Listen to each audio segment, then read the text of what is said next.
Vamos con nuestro último invitado, si le parece. Sí, cómo no. Vamos. Es un invitado, está en Usted línea. manda, así que...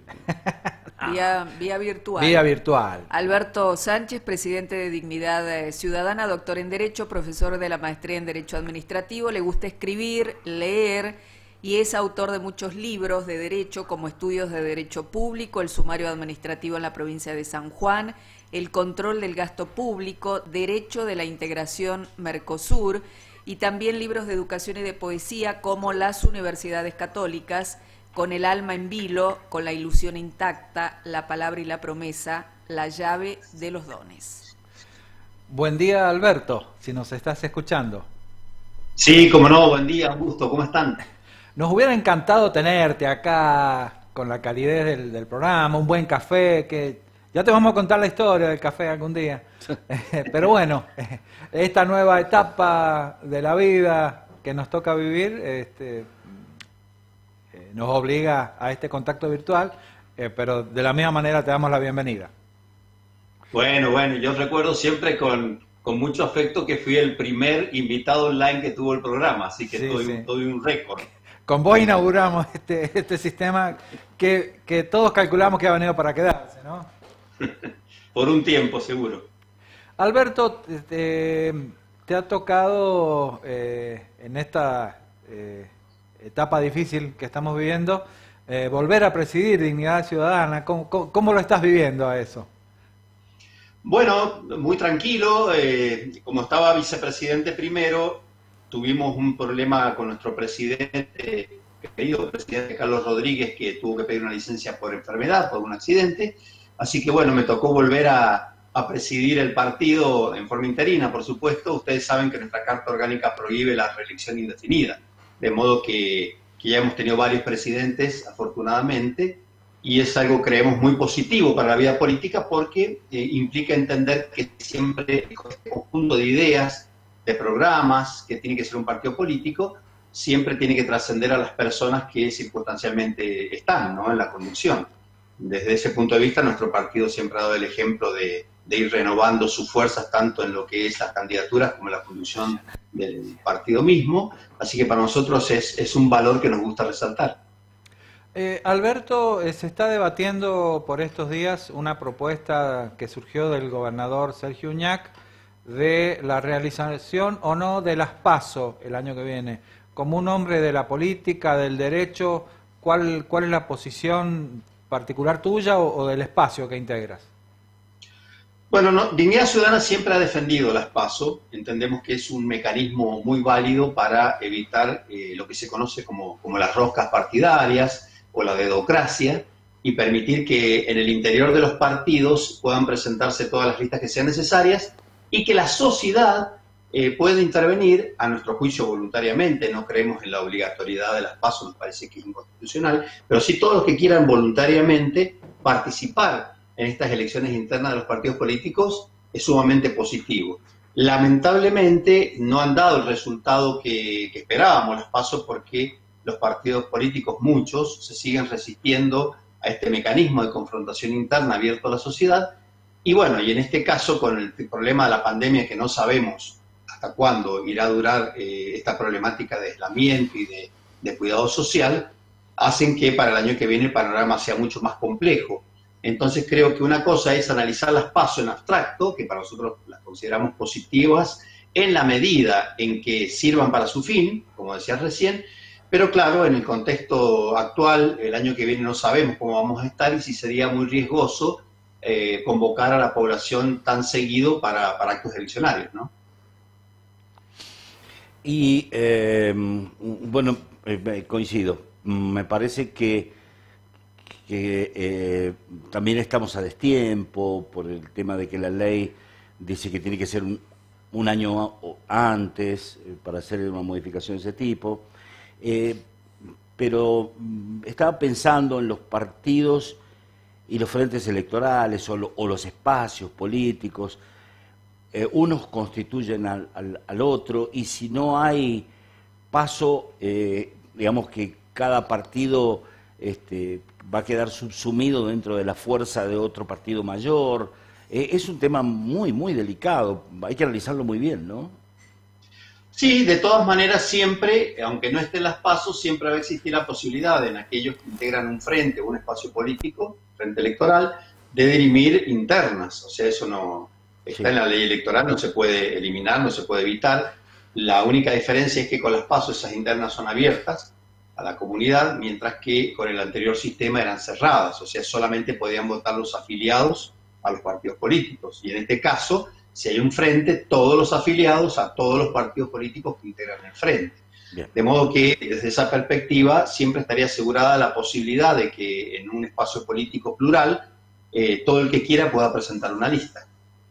Bien. El otro tema, si bien conocemos su posición y la posición de Dignidad Ciudadana respecto del proyecto de ley de interrupción legal del embarazo, parece que se vuelve a presentar ahora este mes de noviembre y que tendría como cambio, no sé, o como aditamento el tema de la objeción de conciencia para aquellos profesionales de la salud que no se sientan obligados o no deban ser obligados a practicar un aborto. ¿Qué están viendo ustedes de esta hora, de este momento? Bueno, con relación a la oportunidad de enviar este proyecto nos parece realmente muy inoportuno. El país acaba de pasar hace poco más de un año y medio por un debate de todo un año muy serio, muy profundo, con muchos invitados especialistas de todas las disciplinas a debatir y a presentar sus argumentos en el Congreso de la Nación, y finalmente el proyecto fue rechazado. Volver a plantear este proyecto a tan escaso tiempo, yo lo calificaría de un capricho macabro, porque verdaderamente se trata de un capricho, porque esto es como decir vamos a insistir hasta que salga, y macabro por lo que implica el proyecto de aborto, que es la matanza de seres inocentes e indefensos, que no se puede justificar bajo ningún punto de vista.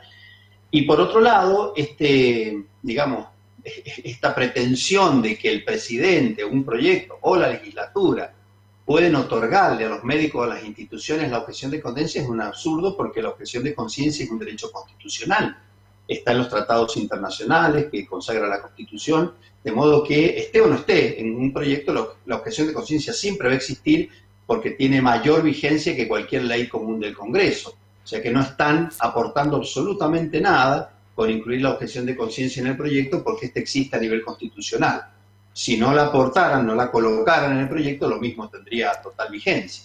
Pero además, yo quisiera señalar que esto parece un ensañamiento político, porque es verdaderamente un momento sumamente inoportuno el que está viviendo el país, con una división como nunca yo creo que se ha visto desde unitarios y federales hasta la fecha, en la sociedad argentina, entre el populismo y el republicanismo, por decirlo de alguna manera. Esta división, que yo no le llamo grieta, porque grietas son productos de los terremotos y son productos de la naturaleza, y lo que nosotros tenemos es algo mucho peor, que son divisiones, son discordias, que las provoca el ser humano, no la naturaleza. Entonces, esta división se va a profundizar todavía mucho más con un tema tan sensible como es el tema del aborto. De manera que por cualquier lado que se mire, me parece absolutamente inoportuno, me parece aparte totalmente incoherente, porque bueno, ya contestó por muchos, pero por ejemplo nuestro obispo, Monseñor Lozano, que no puede ser un argumento que fue una promesa de campaña, cuando prácticamente todas las promesas de campaña que hizo el presidente Fernández están incumplidas. Entonces no vemos por qué, en lugar de dedicarse a promesas de campaña que son mucho más importantes para la vida cotidiana de los argentinos, emplea su tiempo en estas promesas de campaña, que lo único que va, si saliera, que creo que no va a salir y así lo espero, lo único que conseguiría sería quitarle la vida a muchos argentinos. De modo que bueno, espero que no lo envíe al proyecto, que recapacite, que entienda que no es el momento, nunca es el momento, menos este. Y si lo envía, espero que el Congreso esté a la altura de las circunstancias y sobre todo el Senado, y sí recordar a todos, porque así como a veces uno puede criticar, porque es parte de su oficio en la política, también hay que resaltar las cosas positivas. En este caso, que cuando se debatió el proyecto el anteaño pasado, todos los legisladores sanjuaninos, diputados nacionales y senadores nacionales votaron en contra del proyecto. San Juan fue la provincia provida por excelencia en la República Argentina. Estamos convencidos de que no va a ser, en este caso, si llegase el proyecto a debate, la excepción, Así que bueno, en ese sentido estamos tranquilos de que San Juan va a seguir dando el ejemplo. Alberto, yo te quería preguntar, a lo mejor no es específicamente de tu área, vos sos abogado, hombre de leyes, escritor, pensador, pero con respecto a la pandemia, ¿qué opinión tenés de cómo está actuando la nación, la provincia? ¿Se viene la vacuna? ¿Te la aplicarías? ¿Tiene que ser obligatoria? ¿No? ¿Qué pensamiento tenés sobre este tema? Lo que yo podría decir, recordando como bien has dicho que no es mi especialidad en absoluto, es que desde el punto de vista que lo que leo y atentamente voy siguiendo, estamos muy lejos de tener una unanimidad de pensamiento en el campo científico, tanto de la medicina como de la infectología. Por lo tanto, me parece que todavía tenemos muchísimo tiempo por andar.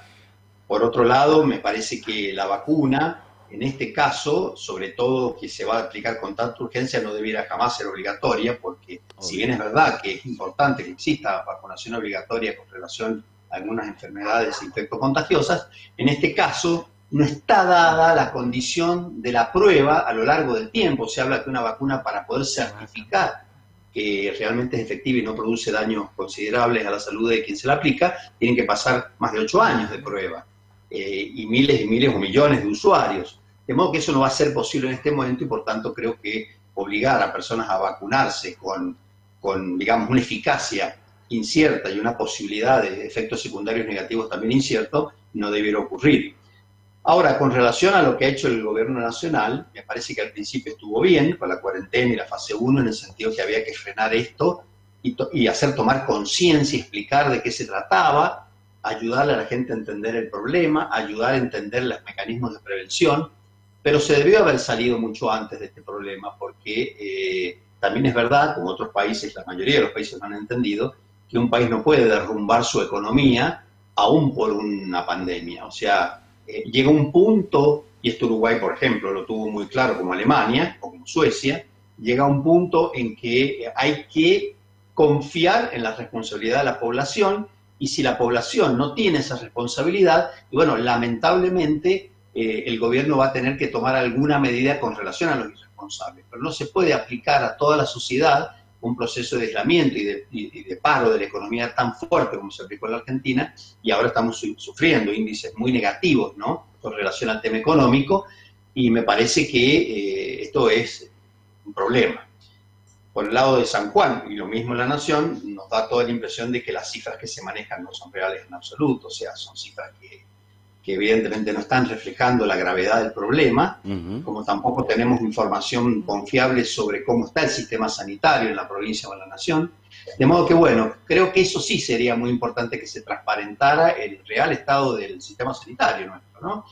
Y sobre todo, desde nuestra posición como partido político, y en el caso mío personal, seguir insistiendo en pedirle a cada sanjuanino y a cada argentino responsabilidad, cuidado, madurez cívica en este sentido, seriedad para entender el problema. Todavía uno ve gente por la calle sin barbijo, todavía uno ve que se producen fiestas clandestinas, todavía uno ve que hay negocios donde no se respetan los protocolos que están vigentes. Entonces la verdad que es un tema que hay que seguir apelando a la responsabilidad individual también, ¿no? ¿Te vas a aplicar la vacuna? No, yo no, o sea, me voy a aplicar la vacuna en cuanto entienda que una vacuna me puede producir seguridad en la aplicación. Por supuesto que estoy apuradísimo en aplicarme la vacuna, porque por mi edad estoy realmente cuidándome mucho y muy limitado en mi accionar. Entonces, obviamente que quiero aplicarme una vacuna, no cualquier vacuna, mucho menos este proyecto de la Argentina de vacuna que iban a producir y que produce una modificación en el ADN de las personas que puede producir incluso efectos secundarios graves. Esa con seguridad no. Y bueno, habrá que ver en su momento. Afortunadamente tengo varios familiares médicos que sabrán asesorarme cuál vacuna es la que verdaderamente uno puede confiar en función de lo que viene, ¿no? Y en función de la salud de cada uno. Así que voy a esperar en ese sentido a tener seguridad y cierta certeza de que voy a andar bien. Hasta el momento todas las vacunas están en fase 3. Todas todavía no han dado un resultado definitivo. Y en la Argentina, para que una vacuna esté disponible, la tiene que aprobar el ANMAT. Así es que deberíamos estar tranquilos en que si alguna vacuna dicen que es efectiva, va a ser efectiva porque hay un organismo de control argentino que lo va a determinar llegado el momento. Sí, el problema es que yo particularmente no creo mucho en los organismos de control en la Argentina, creo que uno tiene que tener también cuidado con eso.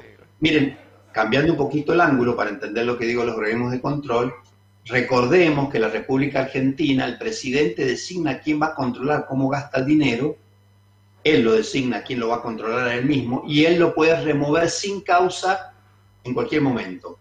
Eso es la SIGEN, la Sindicatura General de Control del Gasto Público que tiene de la Nación, que tiene la Argentina. El presidente designa quién lo va a controlar y lo puede remover en cualquier momento sin expresión de causa. Yo en ese organismo de control así diseñado, por ejemplo, no creo. Entonces habría que ver cuáles son nuestros organismos de control. Acá en San Juan y en la Nación tenemos funcionarios de control que pasan a ser funcionarios de control inmediatamente después de haber sido funcionarios políticos o legisladores de un partido político. Entonces, si no se despolitizan los organismos de control, si no se vuelven técnicos, si no se vuelven independientes, uno tiene derecho a dudar de su eficacia, ¿no? Está bien, no creo que la ANMAT sea un organismo muy político, tiene me parece técnicos, que es científico. Sí, tiene muchos técnicos. Bueno, estamos ya sobre el horario de cierre del programa. Bien. ¿Queda algo más para preguntar? Sí. ¿Quiere hacer alguna última pregunta? No, está bien. No, bueno, Alberto, la última pregunta. El año que viene, elecciones legislativas, sé que es anticipado. ¿Cómo se están preparando ustedes? ¿Qué visión tienen con respecto para el año que viene?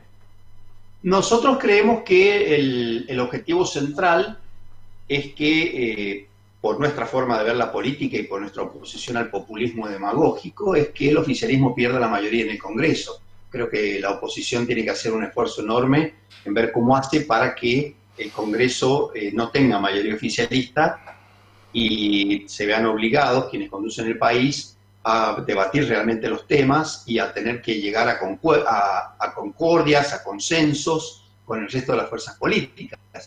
De modo que creo que el año que viene lo que se va a debatir fundamentalmente es eso, ¿no? O continuar con este modelo populista o ponerle un freno para evitar que este avance sobre la justicia, para evitar este agravamiento de la condición económica impositiva, esta persecución al mundo económico que produce. Creo que este es el desafío del año que viene. Las herramientas las vamos a ir viendo, por supuesto, porque son muchas. Entonces, pero el objetivo tiene que ser ese. Muy bien. Bueno, muy claro como siempre. Un placer charlar con ustedes, seguro. Sí, gracias Alberto por este contacto. No, muchas gracias a ustedes, como siempre, muy gentiles por la invitación. Siempre me estoy muy cómodo y me siento muy a gusto en el programa, así que les mando un abrazo grande y un saludo para todos los televidentes y los oyentes. Un gusto. Muchas gracias. Gracias. Bueno. Hasta siempre, Alberto. Hasta siempre.